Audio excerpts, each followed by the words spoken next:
Alright, hello guys. Today we're going to be reacting to Film Theory react to Backrooms Awesome Dubs. Now, it's going to be cool. Anyways, let's Latest launch. reports are in. Looks like they came back with some new footage. Let's take a look.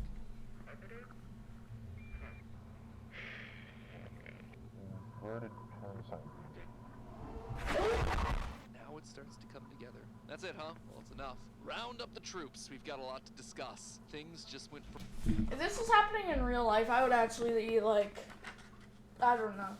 If I was the manager, I would actually bad.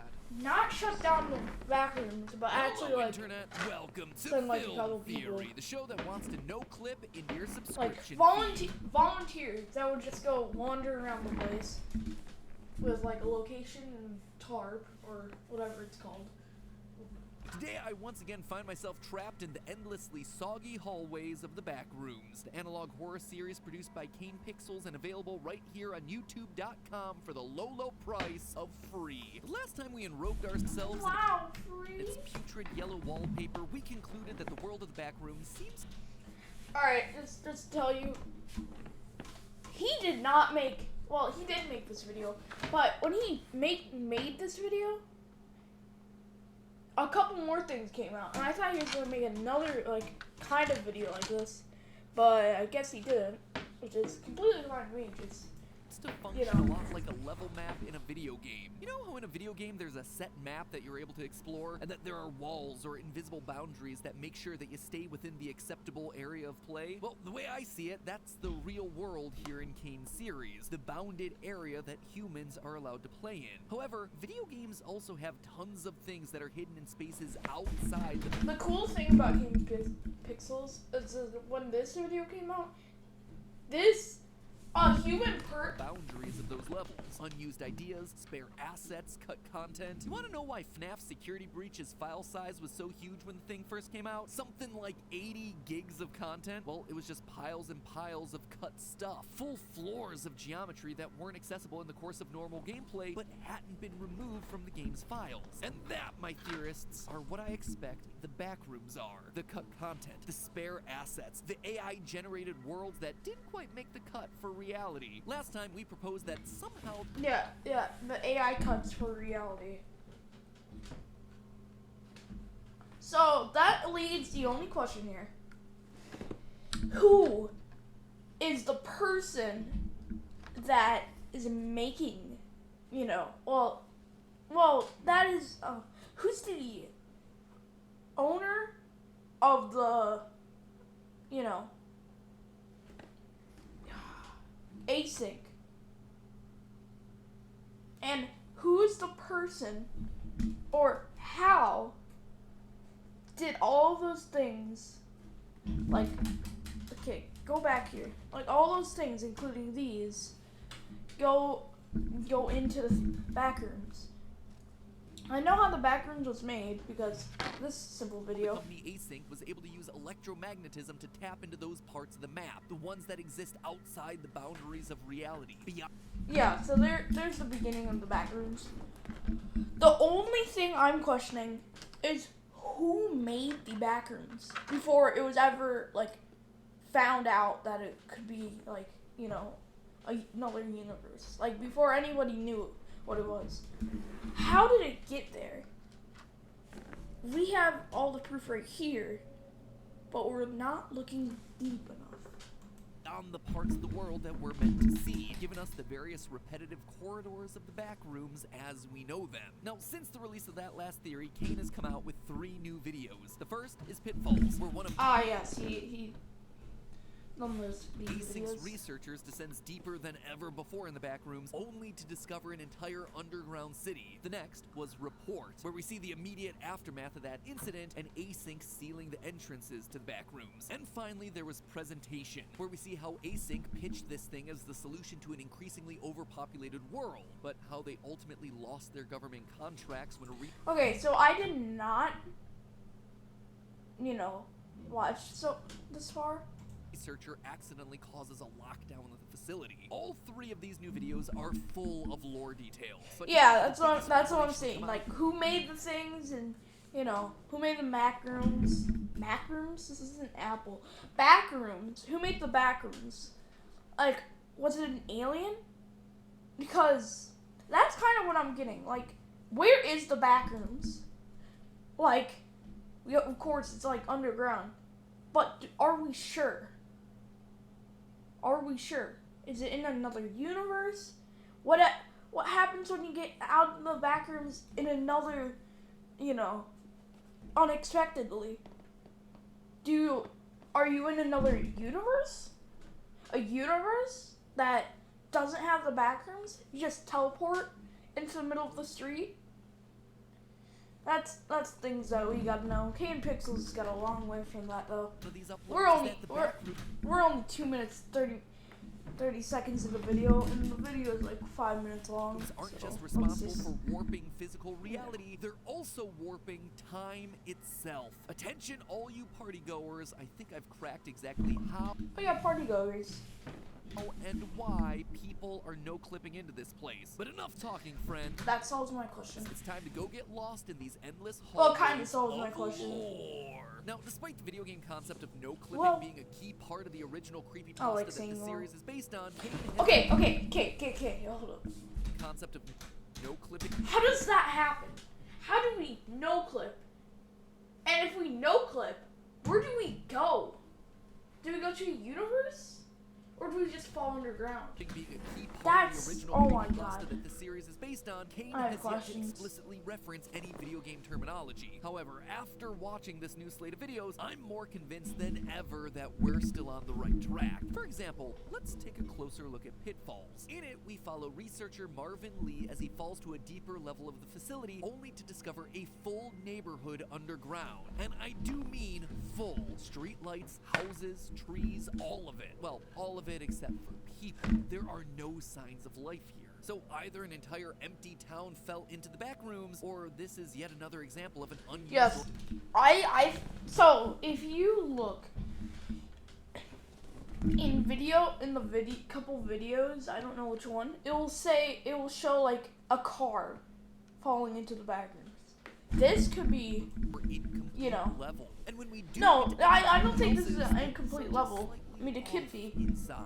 There But are 6 I don't inverted think street it signs is. just hanging out in the middle of an empty room. Almost like a level designer intended to put them out on the street, but instead just moved them out of sight into the house. Making things even stranger though, the house has a Then who is the person that did this? single hallway leading straight back. It's like the uncanny valley of architecture. It's clearly meant to be a house, but it just doesn't nail it. Almost like it'd been designed not by a human, but rather by an AI. Something that's trying to mimic a human home, but without fully understanding the flow and function of the various rooms and hallways. So that solves one of my questions. Who made the bathrooms? An AI. Well, that we know of. An AI, possibly. An AI that made the bathrooms because Okay, that adds another question then. How is the bathrooms made? Like all of this made in like a minute.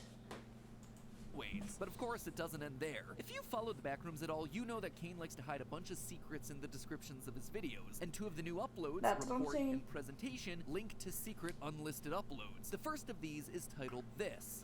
I'm just gonna call it Numbers, because saying a long string of random digits every time is gonna be a pain. This Numbers video seems Yep, to this is what I was saying.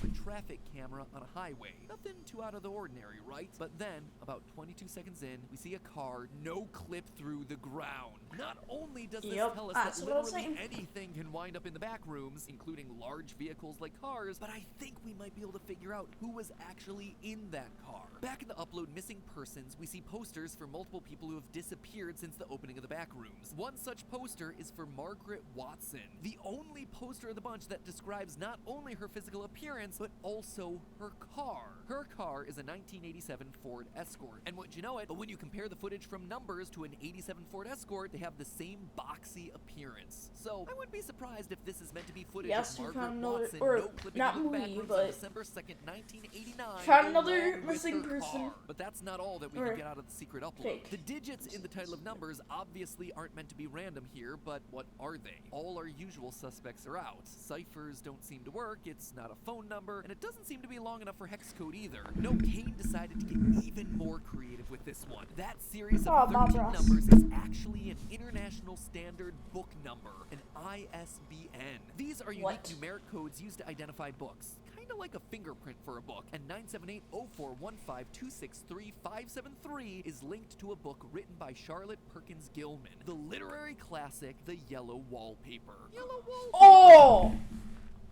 Oh! Wow! Jeez. I say, if you've never had to read this for school, or even if you did have to read it for school and you didn't, this was a landmark piece of feminist literature about a woman slowly going insane after being forced to stay in a room with ugly yellow wallpaper. She begins to see moving shapes and people within the wallpaper, and she believes that the ugly yellow color stains everything that it touches. By the end, the woman has peeled all the wallpaper off the walls trying to help the person that's trapped inside, only for the woman to then believe that she's become that person. Now, there's little direct correlation between the short story and the Backrooms videos. That is, oh my god, that so makes sense of how K-Pixels got it from. The yellow wallpaper. But here's my theory. How did he make this? How did he know, is what I'm trying to say. How did he know that this, where did he find the book? Oh my god, how much time can I spend here? How did he find the book? And then add Backrooms. That is, wow. A lot of its ideas are clearly present here. For example, as we see in Pitfalls, the bacteria monsters can mimic the voices of their victims. Hey, can you hear me? The monster can also infect the corpses after killing them, like we see with a victim named Nicholas Bolton in the video autopsy report. In a way, they're almost replacing their victims. The monsters are trapped in the Backrooms, like the people in the wallpaper from our short story. Their next step then should be trying to get out of the wallpaper, out of the Backrooms, and out into the real world where they can infect more. Framing this in our simulation theory, it's almost like this is a computer virus infecting reality, corrupting it, just like the ugly yellow color of the wallpaper staining everything that it touches in the short story. Now, while all of that's certainly interesting, and I always love a good excuse to work in a literary reference, it's the second secret video that really starts to break this thing wide open, and it all boils down to The Simpsons. This one is simply called The Simpsons, and it, fittingly enough, features a clip from The Simpsons, specifically the episode Bart Gets Hit by a Car. I'd like to talk to you about bringing legal action against the fiend who did this to your boy. Feels super random, right? I'm just sitting here watching a Simpsons Kind episode of, that's now. However, what I the was clip glitches out about 35 seconds in, and suddenly we're sitting here watching a Spanish commercial for a cough medication named Dimacol. And I did not go this far in the video, is what I'm trying to say. I didn't go that far. I just was like, oh, there's Simpson? Okay, I'll just... Well, I could certainly stand here and draw parallels between a medicine for cough syrup and a mutated bacteria monster running around. I don't think it's the content of these clips that's important here. Instead, I suspect it's the timeline of their release. You see, Bart Gets Hit by a Car premiered in 1991. This timing makes a lot of sense. Up to this point, practically all the videos of Kane's Backroom series have been dated from the late 80s or early 90s. But the Dimacol commercial really stands out in this context. According to its archive on YouTube, this thing didn't hit airwaves until about 2000. What I suspect is that async opening portals to the Backrooms temporarily messes with the flow of time. Here, that Simpsons clip from the early 90s is interrupted by a commercial from the future, only for things to return to normal after async's experiment is done. Does it sound crazy? Yeah, it does, but it shouldn't. Time clearly works differently in the Backrooms, and this isn't the only example we have. Here in the Pitfalls video, as Marvin moves further into the... If time works different in the Backrooms, when they make stuff in the Backrooms, how is it, like, how much, like, time is it adding? Like, does it add, like, another second? Does it add another minute? Month? Week? hallway in the back of that weird house, the camera glitches just a bit. And if you listen closely, you can hear something playing in the background. Repeat, Marvin, do you copy? Did you hear it? It's really hard to make out, but if you listen carefully, it's actually a news broadcast from when Cuba and the United States reopened diplomatic relations. Let's compare. Make the trip to the U.S. Do you think that your current president, President Castro, will come visit the United States? Repeat, Marvin, do you copy? That specific broadcast, it Bro, didn't what? happen until July of 2015. 2015? The date of Pitfalls, meanwhile, is 1990. In this short scene, we're actually Bro, hearing what? news from 25 years in the future. But it doesn't just stop at news broadcasts or commercials airing decades out of... That doesn't solve the question, but that adds another question. How much can it go in years? I mean, of course, King Pixels will not know this because, you know, no future stuff. But how will it know this if we haven't even, you know, did future stuff? That's my theory. I don't know. Time, we see the physical interference of time as well. As I mentioned earlier, the video presentation shows us Async losing their government contract with the Department of Energy because of an emergency lockdown. The thing that causes the lockdown? An Async researcher accidentally enters the control center for the backrooms. Not all that big of a deal, right? Wrong. You see, it's the same researcher that saw his team glitch out and disappear all the way back in informational video. At the end of that upload, we see him open the Async control room and set off the red alert. But here's the thing.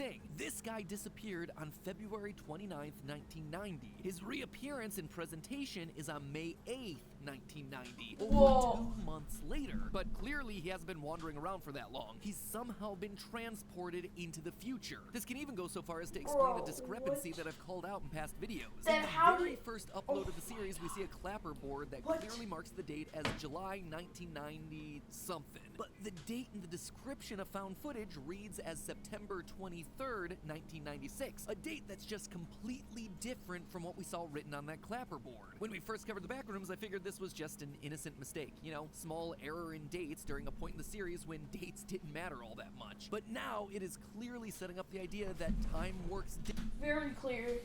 This is very clear. And that solves this theory. You know, when oh my god, this keeps adding new theories. That adds another theory then. What happened to the 3 researchers? differently within the back rooms. But that then begs the question, how? Why is time acting crazy, and more importantly, why now? Well, we might actually have an answer for that. You see, one of the secret uploads for the series is an archive file from March 11th, 1990. In it, we see the rooms being flooded, which would obviously explain the soggy floors. But more importantly, this is where we first learn about the concept of null zones. Now, if you don't know what these are, yeah, you probably shouldn't. They haven't been explained at all, and they've only been referenced once in the main series as a passing comment in Pitfalls. But what if Miller's right about the null zones? In the original Creepypasta's lore, there were things called null rooms, but Kane's interpretation of the entire backrooms idea has taken a lot of liberties, and his null zones don't seem to relate all that much to null rooms in any way outside of just sharing the word null. Instead, basically all we have to go off of is this one image. It's a bit difficult to make out due to the quality of the video, but I think it reads, due to the elevation discrepancy between panel 225 and 224, a null KX field is created. It's not much to go off of, but at least it's something. And looking back at Pitfalls, things start to make a bit more sense. Marvin asks about the null zones after entering an area that's at a slightly offset elevation. Look at the difference in heights between the hallway and the neighborhood. And that news broadcast from the future, the camera picks it up only as Marvin crosses the threshold of a single stair in the hallway. Each time we see an elevation discrepancy, he is crossing a null zone. See, the phrase null KX field caught my eye for a lot of reasons. Seemed like a jumping off point that Kane put in so theorists like... I'll tell you something.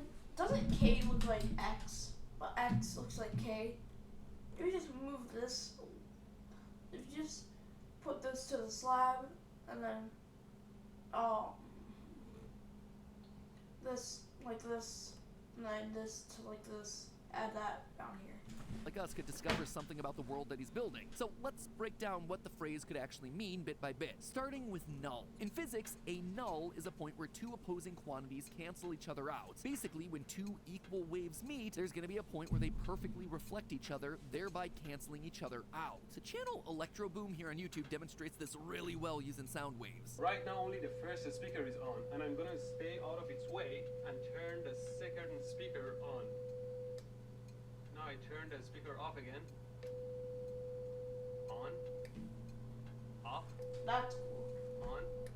So whatever a null KX field is, it's canceling something out, some sort of a wave. And I have a strong suspicion as to what those waves might be: electromagnetic waves. We see what appear to be electromagnetic tubes making a ball disappear in the video prototype, and we hear talk about magnetic field distortions in other uploads like Third Test. So it seems like a solid hypothesis. Moving on to the KX here, we can assume that the X is a reference to the X-axis. You know, X, Y, and Z axes on a three-dimensional graph? Well, that explains our X, which leaves us with K as some sort of a constant. I dug around for formulas that use the specific KX nomenclature, and while Hooke's law for the potential energy of a spring was certainly a possibility, it felt like an odd fit considering the material we're working with here. It seemed far more likely that the KX here was a reference to the numerous formulas for electromagnetic field equations that use KX as a dimensional point. And here's the thing, a lot of our everyday life can be traced back to electromagnetic waves. Light, heat, electricity, radio, X-rays, microwaves, all of them have a place on the electromagnetic spectrum, and objects that use or give off those things also tend to create their own EM waves. Your phone generates EM waves. Your car, EM thanks to its alternator. What's more, every person that we've seen no clip into or experience strangeness in the backrooms has been using technology that uses EM waves. Kane, Marvin, and the researcher from Informational Video were all using electronic cameras to write information onto magnetic tapes. And Margaret Wilson, she was driving her car when she no-clipped through. What if people are no-clipping into the backrooms because they're unlucky enough to be in a spot where the electromagnetic wave from the real world happens to meet one from the backrooms, thereby creating a null zone, canceling each other out, and letting the person slip through?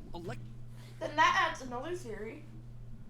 Can you just climb back out if you have a ladder or something? Electromagnetism is also one of the four fundamental forces of nature that make up our world. If you think of it back in the terms of a simulated reality of a video game, it's almost like an integral part of the game engine code that runs our universe. And I think that's literally the case here within the universe of the Backrooms. Through their experiments with electromagnetism, Async has glitched their own reality, like a speedrunner that intentionally manipulates the RAM of an old game to tweak the code and teleport to where they shouldn't be. But this has broken the rest of the game, the rest of reality. And Now what happens when the entire Earth turns into the Backrooms? now that part of the game engine is glitched. Players are randomly no-clipping into places they shouldn't be, or hearing audio from faraway futures as they wander into these null zones. More and more, the world of the Backrooms is starting to sound like the world's jankiest MMORPG. And, just like with a video game, exploiting a few glitches here and there can really cause the game's stability to collapse. Which means, it's likely that this is just the beginning. The physical world and time itself will become more and more unstable as new rooms are open and as more people clip in. What started as a high-tech way to expand your garage storage or squeeze in a few extra cubicles I like this. Squeeze in more cubicles or garage. That's funny. will suddenly put the entire world at risk. The lines between the real and the simulated will start to blur to the point that, just like with the woman in the yellow wallpaper, we're all infected. We're all going a little mad. We're all the ones trapped inside of the walls. But hey, if you've ever felt like you were glitching out or that you couldn't trust the reality of your computer screen, you might have just been using an unencrypted internet connection. Those things Called are Google dangerous Chrome. for... Anyways, thank you guys for watching this video. I just solved so much things, or actually I didn't, but film theory just did, and matpats just did. So yeah, anyways, this is a nice reaction, and yeah, cool video, cool us. Bye.